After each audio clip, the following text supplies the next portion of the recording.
안녕하세요, 스님. 네. 네. 저는 결혼한 지 15년 차이고 아이가 셋이 있습니다. 올해 3월 온 가족이 코로나에 걸려 격리를 하던 중에 아내와 크게 다퉜습니다. 아내가 저에게 혼자 돈 버는 게 억울하냐는 말에 제가 격분하여 의자를 던졌는데 아내의 이마가 의자에 맞아 찢어져 상처가 났습니다. 고의는 아니었습니다. 격리 기간에 사업이 잘 되지 않아서 심적으로 육체적으로 부담이 큰 상태였습니다. 이 사고 이후 접근 금지 명령을 받았고 와이프는 이혼 소장을 내고 아이들과 이사를 가버렸습니다. 제 전화는 차단하고 아예 만나주지도 않습니다. 그 사고 이후 저는 우울증 치료를 받고 있는데 분노 조절 장애의 가능성이 있다고 합니다. 매일매일이 사는 게 지옥 같고 자살 충동도 자주 일어납니다. 저는 아내와 아이들을 너무 사랑해서 이혼하고 싶지 않은데 어떻게 하면 좋을까요? 아내가 저에게 기회를 줬으면 좋겠습니다. 스님 살려주세요.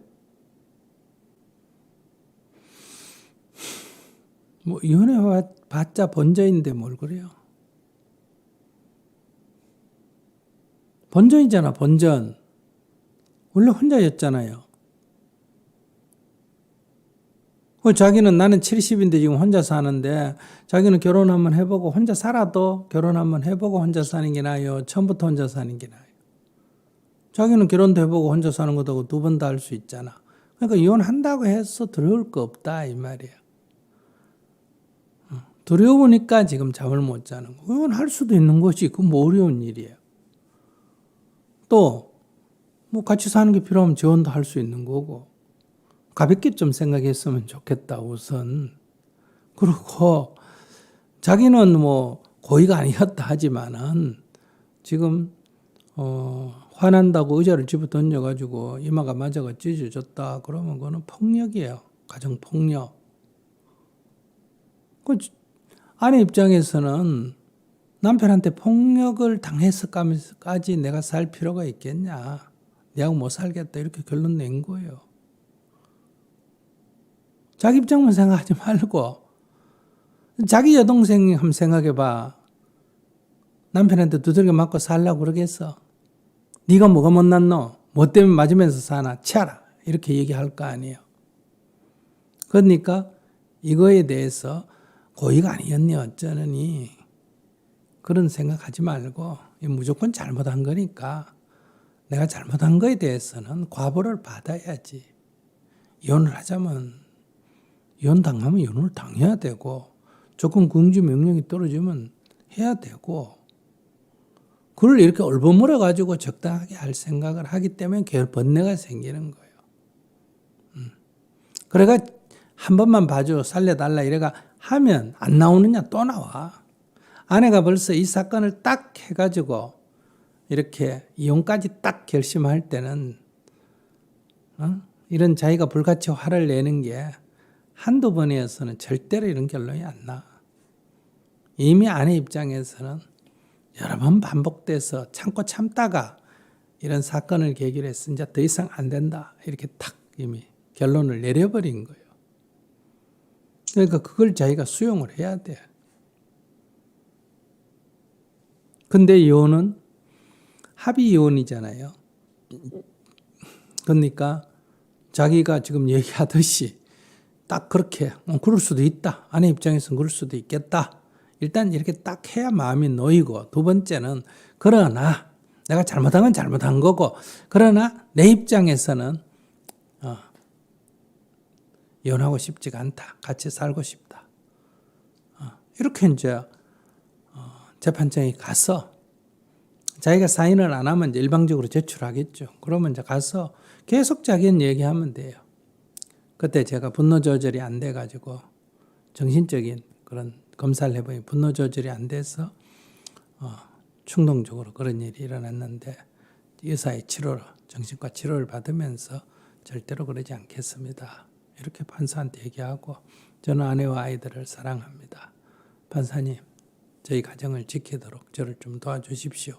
이렇게 얘기하란 말이에요. 아내가 뭐라 그러든 근데 뭐 이제 그러면 아내가 이제 뭐 평소에 한두 번 이런 게 아이가 뭐 어땠다 해가지고 아마 막 거짓말까지 섞어가 막 얘기하면 자기가 또 화가 벌컥 날 수도 있어요. 그러면 이제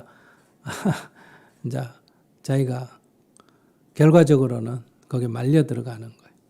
아무리 뭐라고 해도 저는 가정을 지키고 싶습니다. 이렇게만 얘기하면 돼요.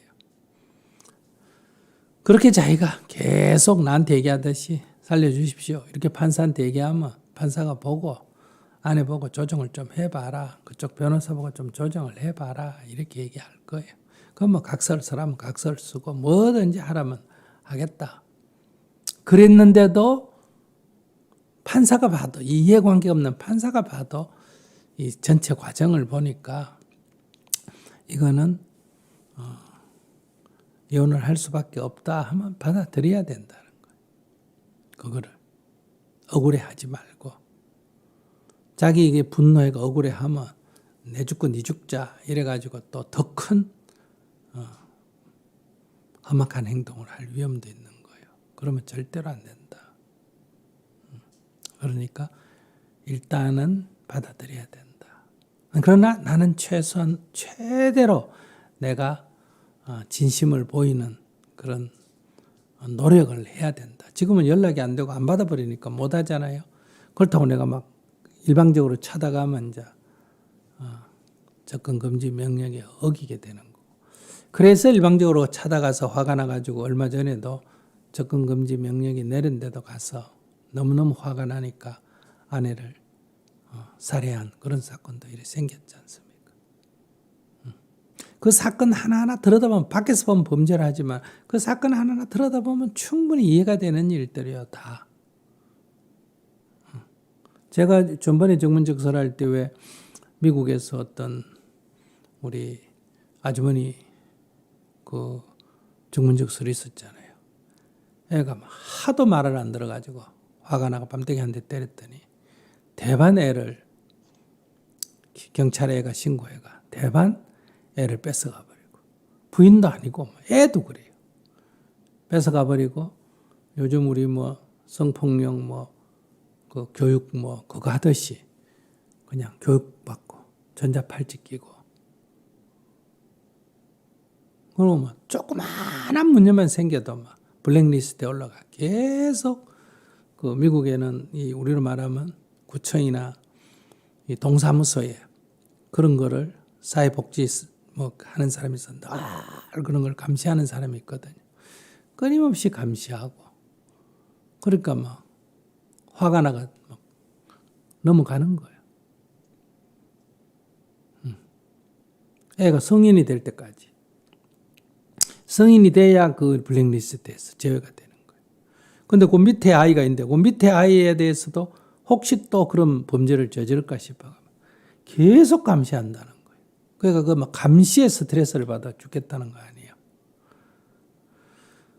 근데 내가 이제 그날 얘기했죠. 당신 그 한국적인 사고방식이다. 미국에서는 아내든 남편이든 특히 아이들은 조금만 보살피는 걸 집에 놔놓고 7살 이하짜리를 집에 놔놓고 외출을 했다.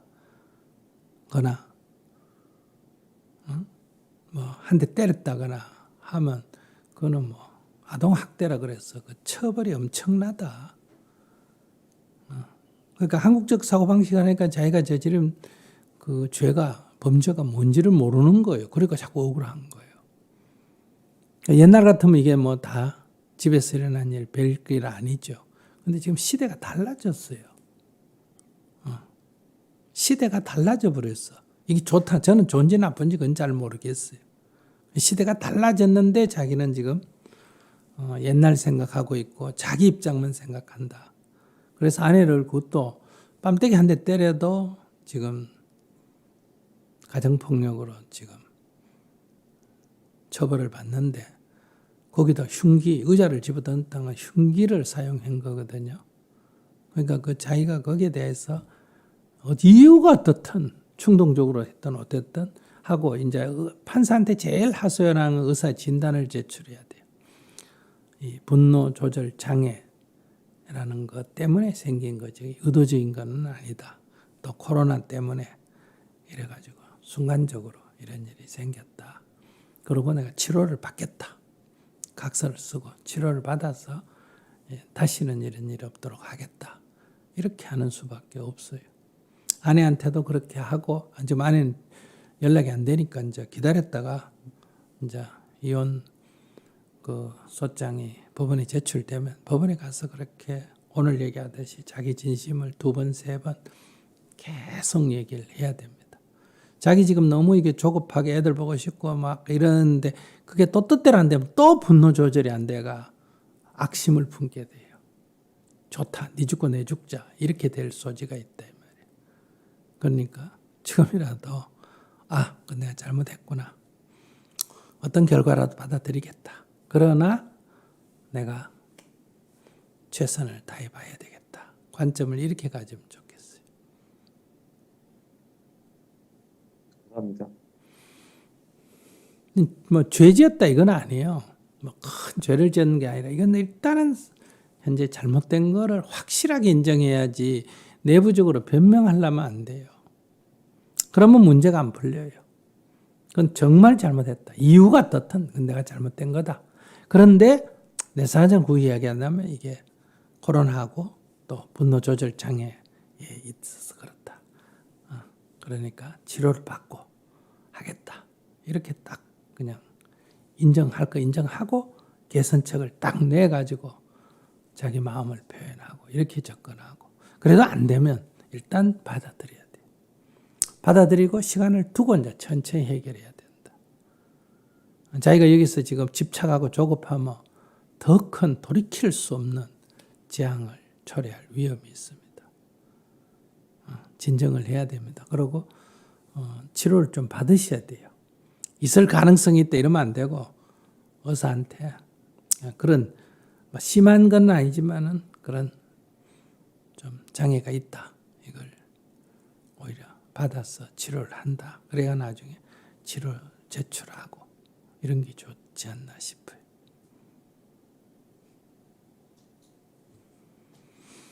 근데 이건 이제 변호사하고 의논해 봐야 돼요. 변호사하고 의논하면 오히려 분노 조절 장애가 있다는 진단서를 제출하면 이게 이혼 사유가 더 확실히 될 가능성이 있다. 이렇게 될지. 그 사건에 대해서는 이런 어떤 장애가 있어서 생겼다 하면 그건 좀 면책이 될 가능성은 있습니다. 그런데 또 반대로 이런 장애가 있다 하면 그게 이혼 사유가 될 또 소지도 있는 그런 문제니까 그거는 법적으로 조금 더 전문가하고 한번 의논을 해봐야 된다. 어떻게 이거를 표현하는 게 어떻게 하는 게 이게 지금 약간 아리까리한데 요거를 장애가 있는 걸로 진단을 꺼내 제출하는 게 유리한지 그냥 병원 진단까지는 아니고 그냥 분노 조절이 좀 그동안에 좀 부족했는데 앞으로 이게 만약에 내 혼자서 잘 안 되면 치료를 받겠습니다. 이렇게 얘기하는 게 더 설득력이 있고 법리에 문제가 없는지. 법이란 건 이게 또 묘해요. 별거 아니라도 법에 저촉이 되면 처벌을 받아야 되고 우리가 볼 때는 뭐 문제가 많아도 법에 그렇게 규정이 없으면 처벌을 안 받고 이런 거거든요.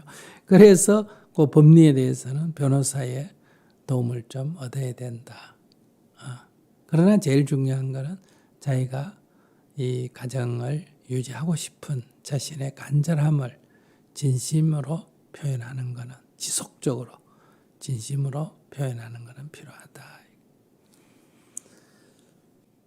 오늘 스님의 좋은 말씀 감사드리고요. 저는 뭐 와이프에 대해서 잘못한 거에 대해서 변명하지 않고 최대한 진심으로 사과하고 지속적으로 치료받고 노력하겠습니다. 네, 오늘 말씀 감사합니다. 좋았어.